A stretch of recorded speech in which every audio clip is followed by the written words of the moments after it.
Very good afternoon students. तो आज का जो हमारा लेक्चर है that is regarding the essential commodities act of 1955. So as you all know that in the present ongoing West Asia conflict, the government of India has recently evoked the ECA यानी कि the Essential Commodities Act to ensure an uninterrupted supply of LPG. So basically जो LPG है, the petroleum and the other petroleum related products are classified as are classified as essential commodities by the government of India. The main reason recently is because to prevent any kind of potential shortage or disruption in the supply of your LPG in the country, prioritizing the LPG production for domestic supply by clearing out the rationing orders. So welcome again students. तो आज का जो हमारा topic रहेगा that is regarding the essential commodities act. तो मैंने आप लोगों को बता दिया कि इस टाइम की लेटेस्ट न्यूज क्यों आज हम इसके ऊपर लेक्चर कवर कर रहे हैं. वो लेटेस्ट न्यूज मैंने आपको ऑलरेडी बता दी कि वेस्ट एशिया में हो रही कॉन्फ्लिक्ट के तहत सरकार ने एलपीजी जो है उसको एज एन एसेंशियल कमोडिटी घोषित कर दिया है. अब जब हम ये न्यूज सुनते हैं तो जब हम इस करंट अफेयर को कवर करते हैं तो हमें जान लेना जरूरी है as being a legal student कि एसेंशियल कमोडिटीज एक्ट होता क्या है. क्योंकि हमारे लिए अगर हम मार्च मंथ की लीगल अपडेट देखें, मार्च लीगल अपडेट जो है मंथ की, राइट स्टूडेंट्स, तो उसमें एसेंशियल कमोडिटीज एक्ट एक इंपॉर्टेंट रोल प्ले करेगा. तो आइए आज के इस लेक्चर को हम समझने की कोशिश करते हैं कि एसेंशियल कमोडिटी असल में होता क्या है. What is essential commodity act.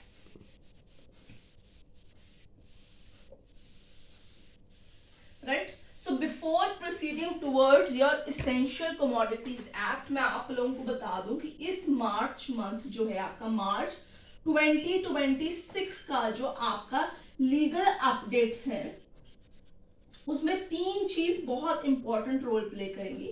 So 3 important topics रहेंगे. अगर आपको सिर्फ मार्च 2026 के लीगल अपडेट्स कवर करने हैं तो कौन से टॉपिक रहेंगे. एक सबसे पहले रहेगा यूथेनेशिया का case, that is Harish Rana versus the union of India, जिसमें से पैसिव यूथेनेशिया ग्रांट कर दी गई है गवर्नमेंट के through, which is the first passive euthanasia case which has been granted by the honourable Supreme Court of India. दूसरा important topic आपके पास रहेगा the essential commodities act, why the ECA has been invoked by government in regard to your liquefied petroleum gas. और third चीज जो इसके अंदर रहेगी that is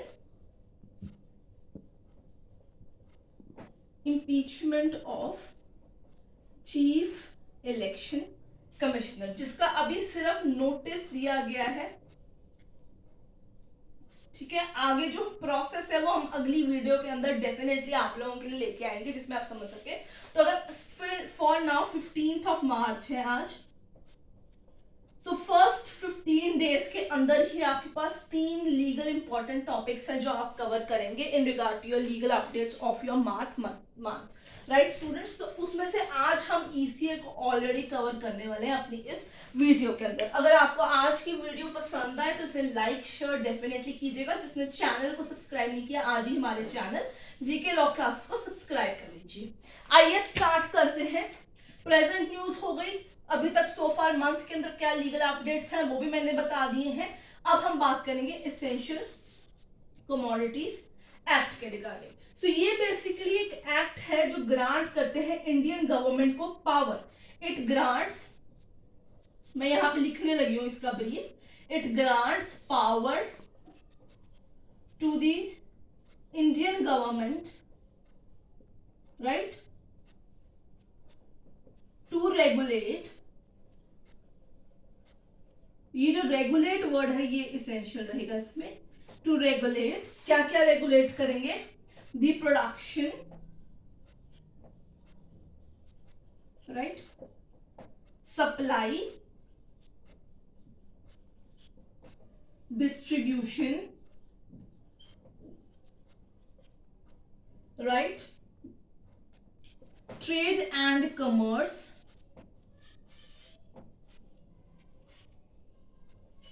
right of certain commodities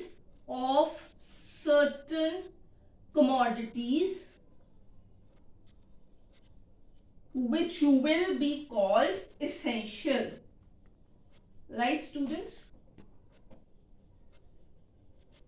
सो सरकार को ये पर्टिकुलर एक्ट एक पावर ग्रांट करते हैं कि वो रेगुलेट कर सकते हैं the production, the supply, the distribution, trade and commerce of all those commodities which are termed as essential in the list concerned. अब आप कहेंगे लिस्ट कौन सी है? सो बेसिकली इस एक्ट के तहत सरकार के पास एक पावर होती है जिसमें वो एक लिस्ट बनाती है कौन सी चीजें हैं जिन्हें बहुत ही लोगों की जरूरत की चीजें जो है उनको घोषित किया जाता है। जब हमारा कोविड का टाइम गया है तब भी उन्होंने कुछ सर्विसेज को इसेंशियल घोषित किया था। कुछ ऐसी दवाइयां, फार्मास्यूटिकल मेडिसिन प्रोडक्ट्स, कुछ ऐसे फूड स्टफ्स, लेंटिल, ग्रेन्स, आलू, प्याज, ऐसी चीजें जिन्हें सरकार ने इसेंशियल किया था ताकि उनकी जमाखोरी ना हो सके, उसकी proper at a fair price सारे लोगों को जो है मार्केट के अंदर उसकी कंटिन्यूअस अनइंटरप्टेड सप्लाई जो है वो अवेलेबल हो सके। तो इसलिए इस एक्ट को हमेशा सरकार जो है लागू करती है ताकि जमाखोरी, कालाबाजारी प्रोडक्ट्स की ना हो और लोगों को फेयर प्राइस के ऊपर जो है प्रॉपरली वो सारे सामान मार्केट के अंदर अवेलेबल हो सके और किसी चीज की भी कमी ना पड़े और सारे लोग उसकी प्रॉपर आपूर्ति कर सके वहां पे। Now what are those list? क्योंकि जब हम एसेंशियल कमोडिटीज का मतलब समझते हैं तो हमें वो चीज भी जान लेना जरूरी है। सो मैंने आपको बताया कि एक्ट जो है itself, act does not defines what is a essential commodity. ये कैसे पता चलता है कि वो क्या पर्टिकुलर चीज एसेंशियल है इस एक्ट के नीचे कि नहीं? वो लिस्ट होती है जिसे सरकार ऐड और रिमूव करती है इन दी पब्लिक इंटरेस्ट, राइट? सो कौन सी चीजें हैं एट प्रेजेंट चलते हैं हम लोग, ठीक है? एट प्रेजेंट हम लिस्ट को फोकसाइज करते हैं। तो ऐसी कौन सी चीजें हैं जिन्हें एज एन एसेंशियल कमोडिटी सरकार ने अभी तक लिस्ट में रखा है? सबसे पहले आते हैं फूड स्टफ्स में, राइट? तो फूड स्टफ्स में we have pulses, edible oils, sugar, onions and potatoes. Next है ड्रग्स। अब यहाँ पे ड्रग्स जो है वो जो आप समझ रहे हैं वो वाले नहीं, यहाँ पे मेडिसिन एंड फार्मास्यूटिकल ड्रग्स की बात हो रही है। Medicine plus pharmaceutical drugs. तो ये basically drugs and cosmetic act जो है उसके तहत यहाँ पे उन ड्रग्स की बात हो रही है। ये हेरोइन वाली ड्रग्स की बात नहीं हो रही, यहाँ पे मेडिसिन एंड फार्मास्यूटिकल ड्रग्स की बात हो रही है। Fertilisers, right? इसमें ऑर्गेनिक, इनऑर्गेनिक और मिक्स्ड फर्टिलाइजर्स एडेड हैं। सीड्स, ताकि जो फार्मर्स है वो फसल लगाते रहे और एट प्रेजेंट जो फसल है उसके अंदर कोई भी कमी ना आए, लोगों को अनइंटरप्टेड सप्लाई ऑफ वेजिटेबल्स और जो उनके डिफरेंट सीड्स है वो अवेलेबल होते रहे। Seeds of food crop, fruits, vegetables, cattle fodder, ये सारे सीड्स में ही ऐड होते हैं। इसके अलावा raw jute and jute textile भी आके इसके अंदर लिस्ट के अंदर आते हैं। इसके अंदर एक और चीज लिस्ट के अंदर आती है जिसके बारे में मैंने स्टार्टिंग में वीडियो में स्टार्ट की थी कि क्यों सरकार ने एसेंशियल कमोडिटीज एक्ट किसके रिगार्ड में इंट्रोड्यूस किया है, तो हम उसी में वापस पहुंच रहे हैं आपके पास, राइट स्टूडेंट्स? सो एक और चीज लिस्ट में एट प्रेजेंट है, उसका नाम है petroleum and petroleum related products. तो ये भी इसके अंदर एडेड है क्योंकि इसकी कमी पेट्रोल, डीजल की, केरोसिन की, एलपीजी वगैरह की कमी नहीं होनी चाहिए। इन्हें एसेंशियल कमोडिटीज ही कैलकुलेट करते हैं और इस एक्ट को लागू करके इन्होंने इसको बचाने की कोशिश की है यहाँ पे। सो इसमें क्या क्या चीजें आएंगी आपके पास? पेट्रोल, डीजल, केरोसिन, एलपीजी, ठीक है? इसके अलावा यहां पे natural gas and natural gas related products भी आएंगे। LPG, LNG. So natural gas, ठीक है, प्लस LNG भी जो है इसका हिस्सा यहाँ पे हो चुका है। पहले जो आपके नेचुरल गैस थे ना, ये इस कैटेगरी में फॉल करते ही नहीं थे। ये बेसिकली केस आया था which was association of natural gas and others versus union of India, जिन्होंने कहा कि लिक्विफाइड नेचुरल गैस और natural gas and it's related product को भी इस कैटेगरी में ऐड किया जाए, ताकि जरूरत पड़ने पर सरकार जो है जब इस एक्ट को इवोक करे तो इनकी भी पूरी तरीके से आपूर्ति हो सके, क्योंकि आजकल सरकार जो है क्लीन एंड ग्रीन एनर्जी की तरफ डाइवर्जन ले चुकी है। So because of this particular act, ये जो एक्ट था आपका, ये 2001 की बात कर रहे हैं हम लोग, तो ये अब आज आपको इस कैटेगरी में मिलता है। Now what is the purpose of this particular act?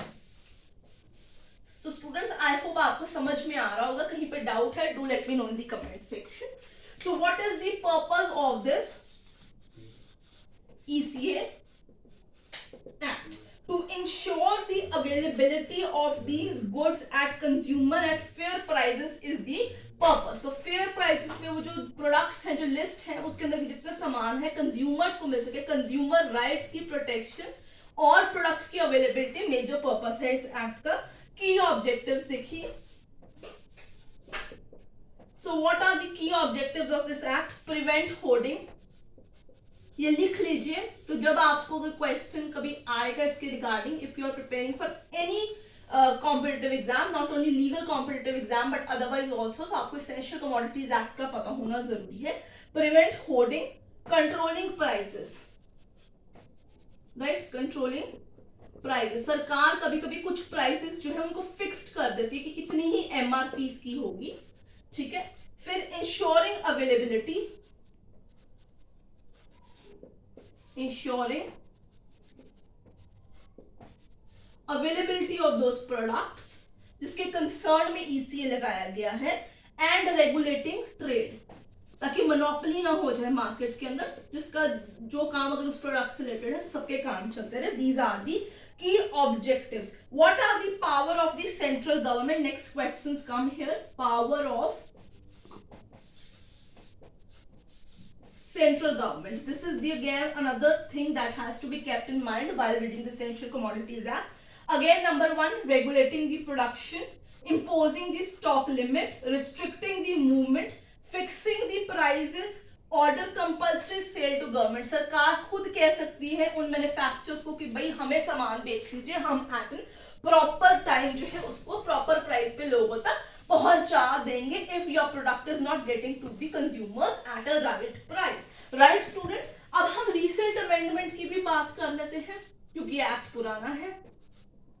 So let me tell you कि 2020 में सरकार ने जो था इस पे recent amendment introduce की थी definitely, but it could not work out and because of the constant pressures from the related people who were working in those areas जिसमें नाम हमने लिस्ट में पढ़ा ही है, so इसे बेसिकली रिपील कर दिया गया था। 2020 के अमेंडमेंट को 2021 में रिपील कर दिया गया था फ्रॉम द कांस्टेंट प्रेशर, और लोगों ने काफी इसके अगेंस्ट बवाल भी खड़ा करके रखा हुआ था। सो सरकार ने उस अमेंडमेंट को जो था रिपील कर दिया, एंड एट प्रेजेंट ओरिजिनल वाला 1955 ही लागू है, बट जो लिस्ट है कि कौन सी कमोडिटीज एसेंशियल है उसमें सरकार एडिशन और रिमूवल करती रहती है। मेरिट्स की बात देख ली जाए, क्योंकि मैंने कहा सारे तरीके के बच्चे इसको प्रिपेयर कर सकते हैं। सो मेरिट है कंज्यूमर प्रोटेक्शन,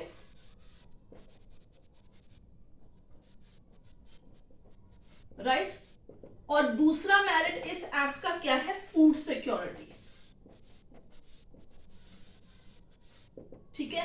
डीमेरिट की अगर मैं बात करूं तो इसका सबसे बड़ा डीमेरिट है ब्यूरोक्रेटिक हर्डल्स और करप्शंस, ठीक है। इसके अलावा disincentive of investment and market distortion भी इसके अंदर डीमेरिट होते हैं। So student, this is basically a little bit about the essential commodities act, जिसमें हमने सोचने की और समझने की कोशिश की है what does this act means, what are its purpose, objectives, what were the amendments, what are the products considered as essential according to the present act. So I hope आपको ये act की understanding काफी काम आएगी in order to understand why the government evoked recently this act in regard to the LPG. So till then keep learning, don't forget to hit like, share button, and जिसने channel को subscribe नहीं किया आज ही कर लीजिए. I'll see you next with another update.